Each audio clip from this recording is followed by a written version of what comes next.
ہم جو کام بھی شریعت کے خلاف کرتے ہیں اس کو گناہ کہتے ہیں۔ جب بھی انسان گناہ کا ارتکاب کرے اس پر فرض ہوتا ہے کہ وہ فوراً اس سے توبہ کرے۔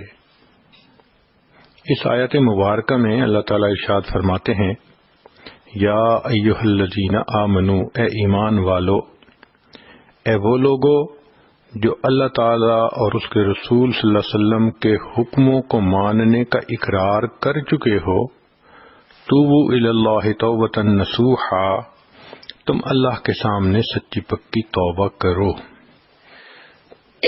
ابن قیم رحمۃ اللہ علیہ نے اپنی کتاب الداء والدواء میں لکھا ہے کہ گناہوں کے اخروی نقصانات بھی ہوتے ہیں، دنیاوی نقصانات بھی ہوتے ہیں، یعنی کچھ نقصان جو قیامت کے دن سامنے آئیں گے اور کچھ نقصان جو اسی دنیا میں انسان کو پیش آتے ہیں۔ مثال کے طور پہ جو انسان گناہوں کا ارتکاب کرتا ہے اس کا نیکی کرنے کو جی نہیں چاہتا، نماز پڑھنے کو دل نہیں کرتا، تلاوت کو دل نہیں چاہتا، تہجد میں نہیں اٹھا جاتا، فجر کی نماز میں نہیں اٹھا جاتا، نیک محفل میں آنے کو دل نہیں کرتا، تو اطاعت سے محرومی یہ گناہوں کا وبال ہوتا ہے۔ دوسری علامت یہ کہ انسان کا دل بے چین ہوتا ہے۔ ایک انسان کتنا کامیابی سے گناہ کیوں نہ کرے، کسی کو پتہ بھی نہ چلے، کوئی اس کو روکنے والا بھی نہ ہو، گناہ کرنے کے موقع بھی موجود ہوں، مگر اس کا دل بے چین رہے گا، سکون چھن جاتا ہے، اطمینان لٹ جاتا ہے، انسان کے دل کو خوشی نہیں ہوتی، بلکہ انسان کا دل پریشان پریشان رہتا ہے۔ یہ گناہوں کی وجہ سے ہوتا ہے۔ پھر انسان کی دعائیں بھی قبول نہیں ہوتی، جو دعا مانگتا ہے قبولیت کے آثار ہی نہیں نظر آتے، پھر کہنا شروع کر دیتے ہیں جی کیا کریں، اللہ تو ہماری سنتا ہی نہیں۔ بھائی اللہ تو سب کی سنتا ہے، ان ربی لسمیع الدعاء، میرا رب دعا کو سنتا ہے، مگر قبول کرنا یہ اس مالک کا اپنا اختیار ہے، وہ پابند نہیں ہے، وہ چاہے تو فوراً پوری کر دے، چاہے تو نہ کرے۔ ہم اپنے گھر میں دیکھتے ہیں کہ جو بیٹا بات کو مانے، پڑھائی اچھی کرے، ماں باپ کی فرما برداری کرے، دل خوش کرے، وہ کوئی بھی فرمائش کرے تو ہم اس کو فوراً پورا کر دیتے ہیں، اور جو بچہ ماں باپ کا دل دکھائے، پریشان کرے، بدنام کرے، ذلیل و رسوا کرے، وہ آ کے کوئی فرمائش کرے تو ہم سنی انسنی کر دیتے ہیں۔ اسی طرح جو شخص گناہوں کا ارتکاب کرتا ہے اللہ تعالیٰ بھی اس کی دعاؤں کو سنی انسنی کر دیتے ہیں۔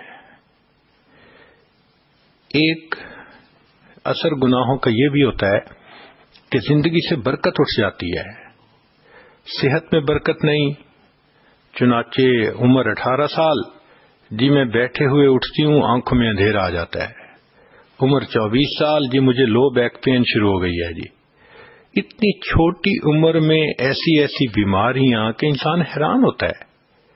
قوت حافظہ میں برکت نہیں، طالبات چیز یاد کرتی ہیں فوراً بھول جاتی ہے، سبق یاد کیا، سنانے کے وقت سبق یاد ہی نہ آیا، جی میں محنت تو کرتی ہوں، پیپر دیتے ہوئے بھول جاتی ہوں۔ یہ بھولنا، نسیان، یہ گناہوں کا وبال ہوتا ہے۔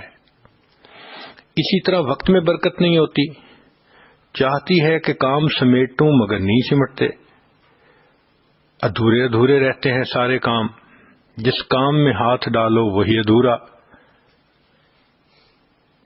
ایک بے برکتی یہ بھی ہوتی ہے کہ گھر میں جوان بچیاں ہوتی ہیں، بچے ہوتے ہیں، رشتے نہیں ہوتے۔ وہ جی کیا کریں، لوگ بیٹی کا رشتہ دیکھتے ہیں، خوش ہو کے جاتے ہیں، دوبارہ کوئی نہیں آتا۔ یہ ادھورے کام رہنا یہ گناہوں کا وبال ہوتا ہے۔ پھر نعمتوں میں زوال آنا شروع ہوتا ہے۔ جو پروردگار نعمتیں دینا جانتا ہے وہ پروردگار نعمتیں لینا بھی جانتا ہے۔ تو ان گناہوں کے تمام نقصانات سے بچنے کا ایک ہی حل ہے کہ ہم گناہوں سے سچی پکی توبہ کر لیں. چنانچہ گناہوں کو چھوڑ کر توبہ کرنے کی چند شرائط ہیں. ایک تو یہ کہ انسان جو گناہ کر رہا ہے اس کو چھوڑ دے. دوسرا، جو کر چکا اس پر نادم ہو. تیسرا، آئندہ نہ کرنے کا دل میں عہد اور ارادہ ہو. اور چوتھا، جو حقوق العباد ہیں ان کی معافی تلافی ہو. مگر توبہ کا بنیادی مقصد اللہ کو راضی کرنا ہونا چاہیے، اللہ کا خوف ہونا چاہیے گناہوں کو چھوڑنے کی بنیادی وجہ. اگر نیت کچھ اور ہوگی تو توبہ نہیں کہلائے گی. مثال کے طور پہ ایک بندہ بدنامی کے ڈر سے گناہ چھوڑ دے، اس کو توبہ نہیں کہیں گے.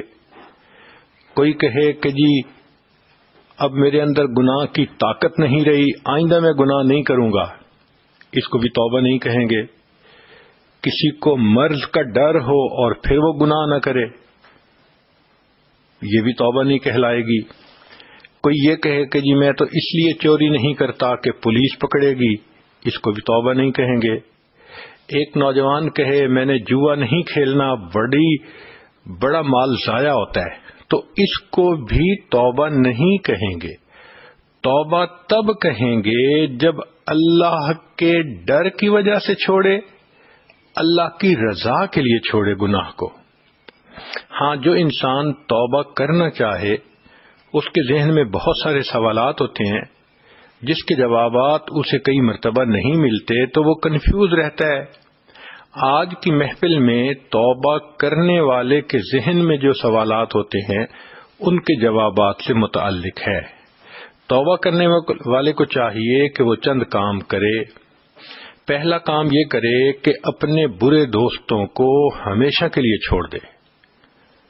آپ ایک مثال پر غور کریں کہ اگر کسی گندی نالی میں ایک موتی پڑا ہوا ہے اور آپ وہیں اس کے اوپر 5 جگ پانی ڈالیں تو وہ ویسا کا ویسا گندا رہے گا، لیکن نالی سے نکال کر 1 گلاس پانی بھی ڈالیں تو وہ صاف پاک ہو جائے گا.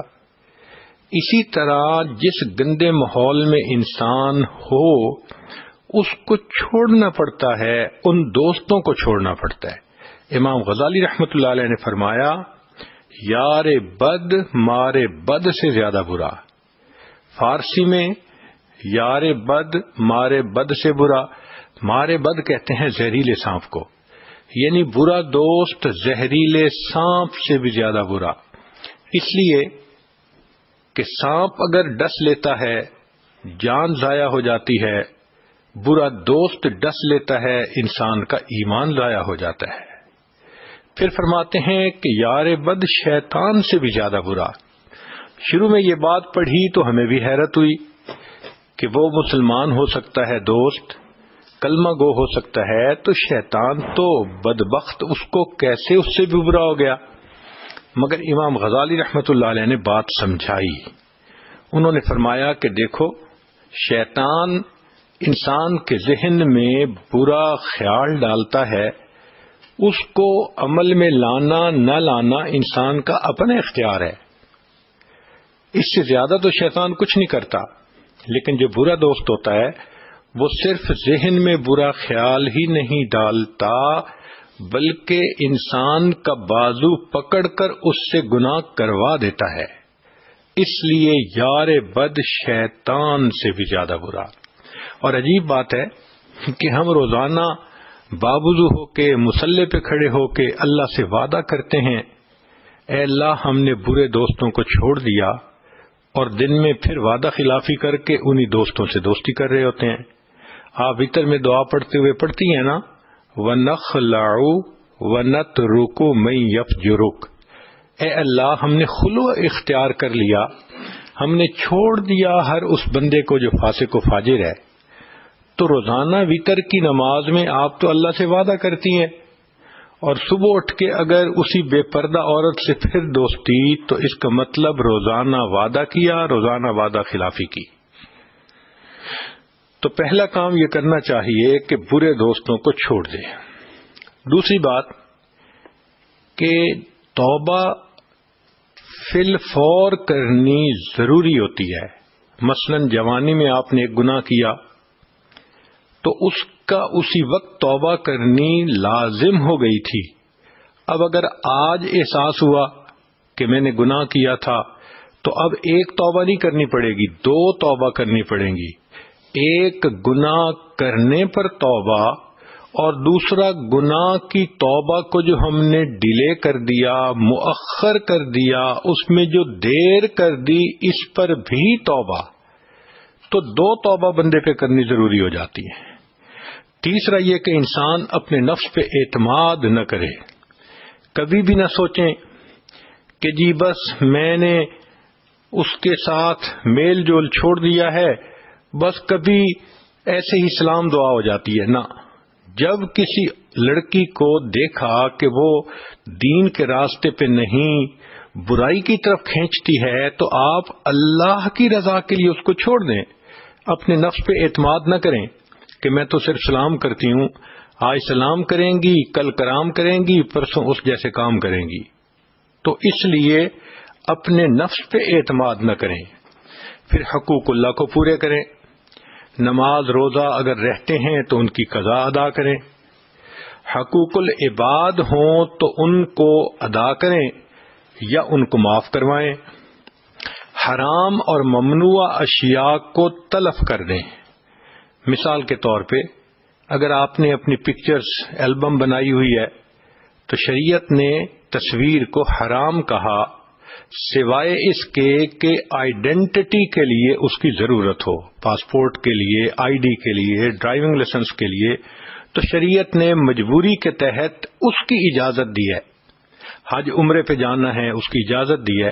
لیکن یہ جو ہم لذت کی خاطر، انجوائے کرنے کی خاطر، فن کی خاطر تصویریں بناتے ہیں، اور بالخصوص شادی بیاہ پر عورتیں جو دلہن بن کے اپنی تصویریں کھنچواتی ہیں، یہ شرعاً حرام ہوتی ہیں. تو ایسی تصویروں کا تلف کرنا یہ بھی فرض ہو جاتا ہے. یا اگر کسی لڑکی کے کہیں ناجائز تعلقات رہے اور اس مرد نے کوئی چیزیں اس کو گفٹ کے طور پہ دیں، تو ان ناجائز چیزوں کا تلف کرنا اس پر ضروری. خط لکھے ہوئے ہیں، کارڈ بھیجے ہوئے ہیں، سب کو پھاڑ دے، آگ میں ڈال دے، اللہ کی رضا کے لیے.